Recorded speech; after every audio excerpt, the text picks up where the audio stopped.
Welcome. This is a narrated experience report source from Narrated.org, generated using the Lysergic Dream Engine. This video is not an endorsement, not medical advice, and does not encourage illegal activity. Listener discretion is advised. Be prepared to be utterly unprepared. A DMT trip report. This experience was submitted under the username DJDDP. Reported age 48. Reported gender male. Preface: I am a long-time 30+ year psychedelic/entheogenics user, including a number of major high/heroic dose experiences under supervision of both of my shamanic teachers. In the past, I have used LSD, mescaline, MDMA, Shuzibi, nitrous oxide, heroin, cocaine, methamphetamine, Adderall by prescription, mushrooms, ketamine, and many others, as well as being a daily user of cannabis/hash. I'm also a formal practicing Zen Buddhist of 15 years, with a long-standing practice rooted in Zazen/Shikantaza. Having said all that, I don't want to come off as claiming to have my psychic shit in a pile more than anybody else.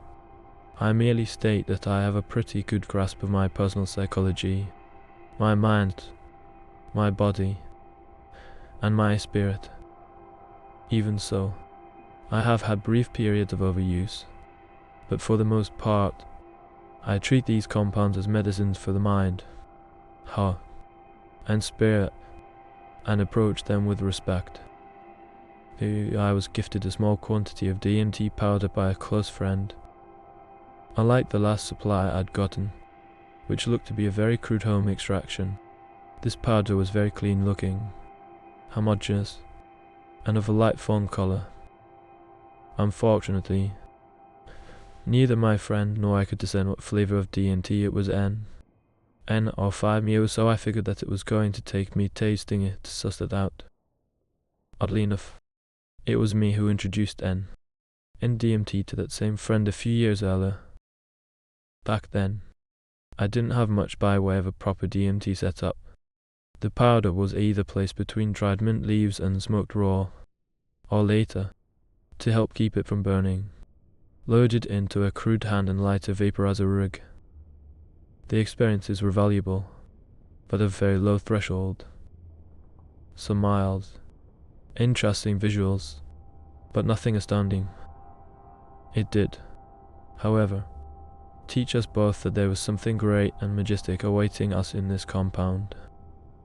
So, about a month ago, I decided that I should at least try and suss out what type of DMT I had been gifted. I was hoping for an DMT, and I figured that with an extremely low dose, I should be able to sense which it was if the body sensation for me. It always felt like I climbed into an elevator, hit the up button, but inexplicably started going down rather abruptly was present, without launching myself into hyperspace. Having found an unused glass vapor bulb back in meth pipe in my hash kit a few days earlier that fit my favorite water pipe, I believed I had gathered the perfect setup. So one Friday night, as my girlfriend and I readied for bed, I told her that I wanted to do it, and would she mind spotting for me. I told her a bit about the substance, what she could possibly expect of me if I wound up going further than I'd planned, some safety reassurances, etc., etc. I told her the chances of me being gone were low, but not zero, and if I got more from it than I'd planned, I'd just have to roll with it. So, with a tiny think head of a stick pin amount loaded into the bulb, I climbed into bed with her, gave her a kiss, and said, well, let's see what I can see. Oh. I used a butane torch to heat the bulb, and got a minuscule whiff of grey-white smoke, barely noticeable, filling the bulb. I drew it into my lungs, held it for as long as I was comfortable, then exhaled.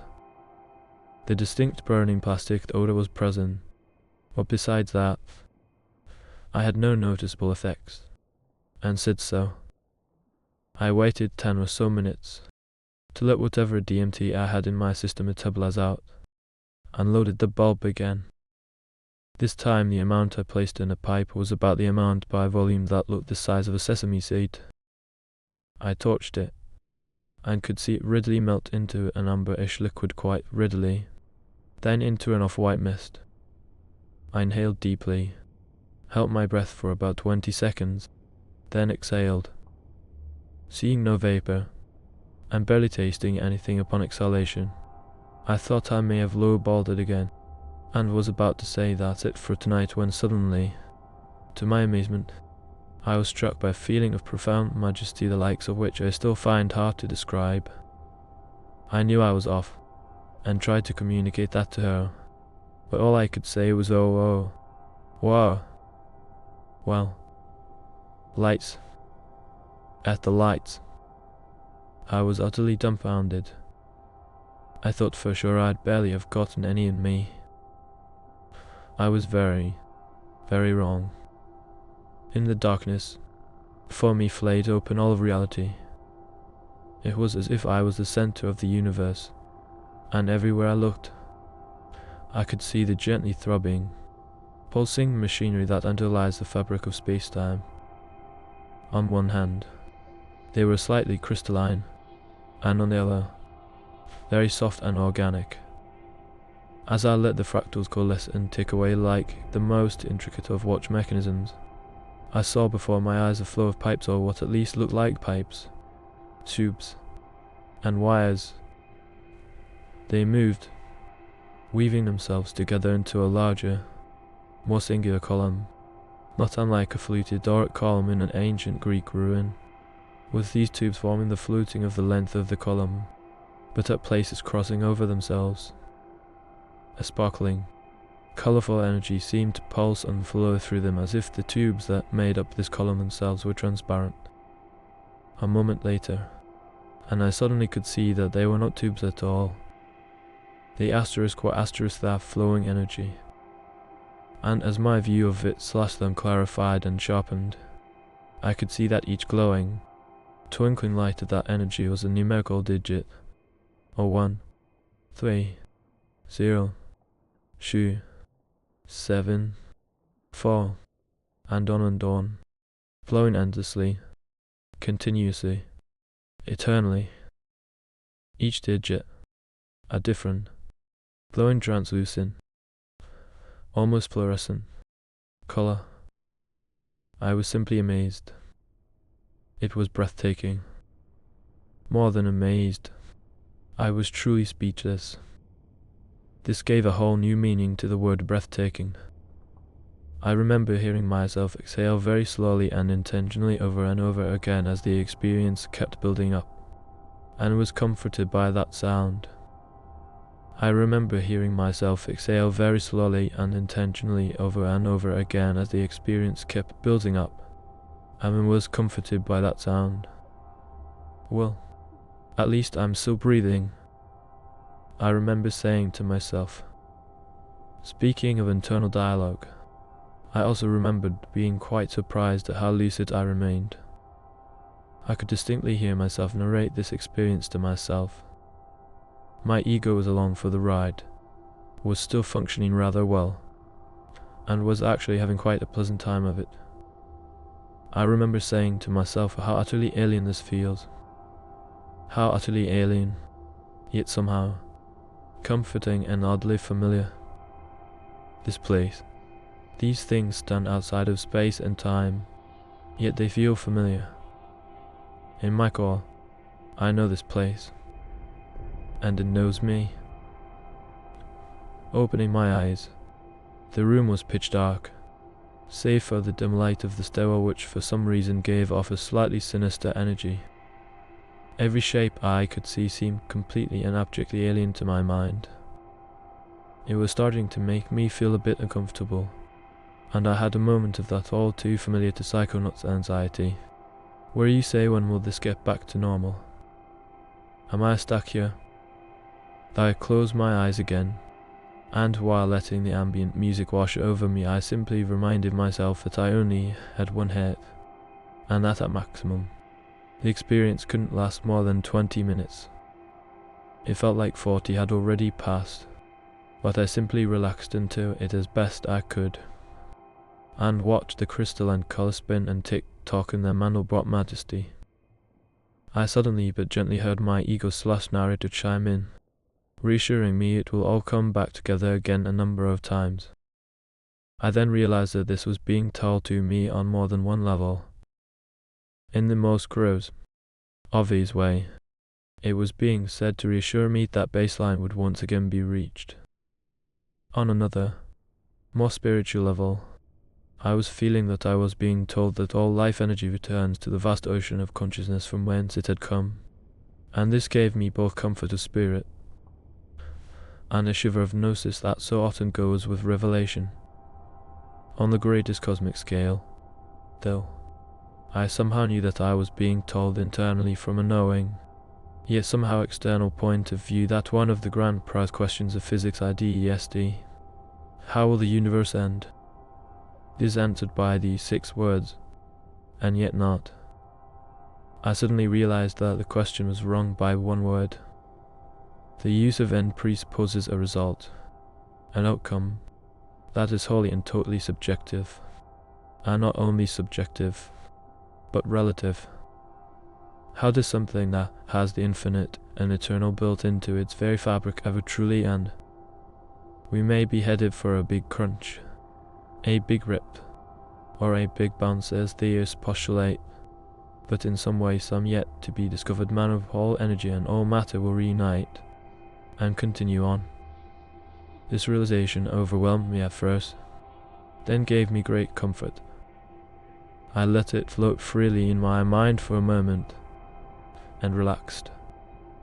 After what seemed like forever, I decided I'd better say something to my girlfriend to let her know I was okay after having been silent for so very long. I'm okay. I'm just letting this happen. Oh, okay, honey. I'm right here. She took my hand and placed it on her breast. It felt like it was covered in cold honey. It was comforting. Can you describe what you're seeing? She asked. I sort of stammered. I know. Not yet. Are you seeing colors? I stayed silent. Another eternity later, and I could feel myself reintegrating with this gross reality. I'm sorry I was silent for so long. I'm sorry that took so long. I hope you weren't worried too badly, I said apologetically, still buzzing and ringing with this alien energy. It wasn't asterisk long. How long was I silent? But I asked. About 3 minutes, she replied. This hit me like a truck. Shut the front door. 3 minutes? I exclaimed. Yup, she replied. The entire thing was probably only 8 minutes long. I buzzed inside at hearing this. Powder the size of a small seed. Barely noticeable smoke. Negligible on the palate.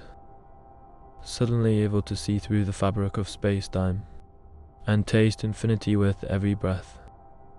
And I know very well that I hadn't even broken through. This was but a glimpse. I tried to explain what happened, where I went, what I saw, but the best I could really do was go wow, gosh. The discussion closed for the night with her again asking, did you see colors? The colors? I replied. Colors? Asterisk colors? Asterisk, the word colors is an insult to what I saw. Summary.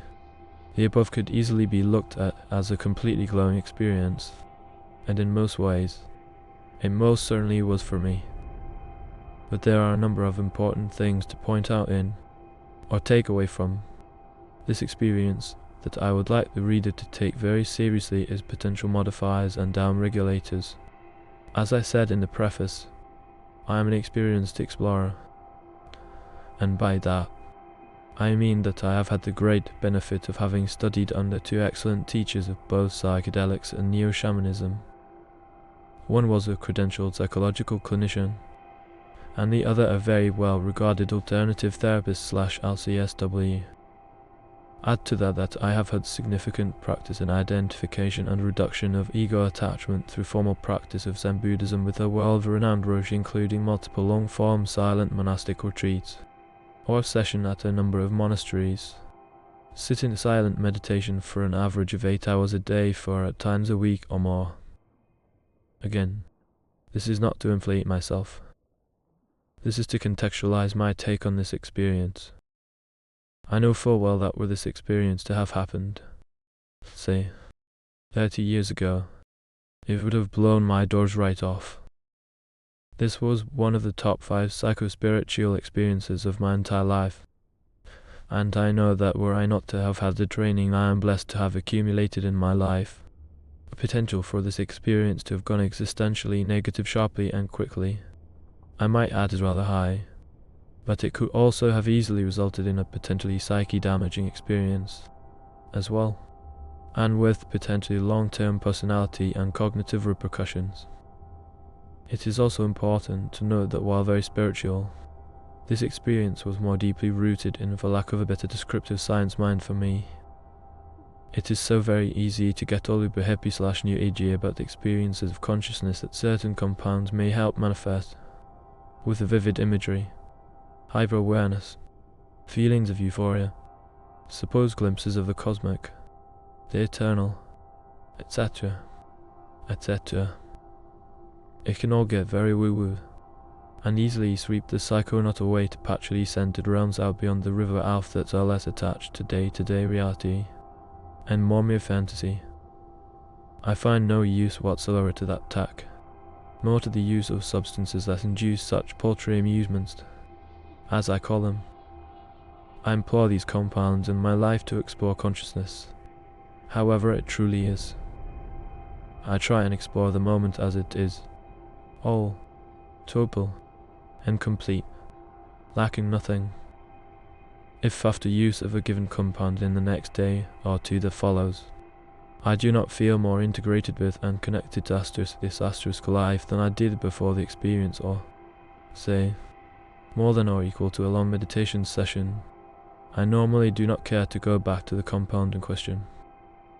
To do so is a distraction from this moment, and I have taken vows in a number of spiritual traditions to not needlessly cloud my mind, but to look for a way to practice with each and every moment I have access to in this life, for the benefit of all sentient beings. That which provides me with an experience that jibes with my mind's appreciation of science, and this experience most certainly did tend to have more legs for me. I could paint you very pretty psychedelic pictures of what I saw, but to what end? They are not likely to be the things you would see, or feel what you feel, so to do so, I believe, would be unhelpful at best, and potentially damaging, setting up externally gestated preconceptions of a wholly subjective experience that, while it may share some select aesthetically common elements, is still completely individualistic in both its expression and its greater meaning in a person's life.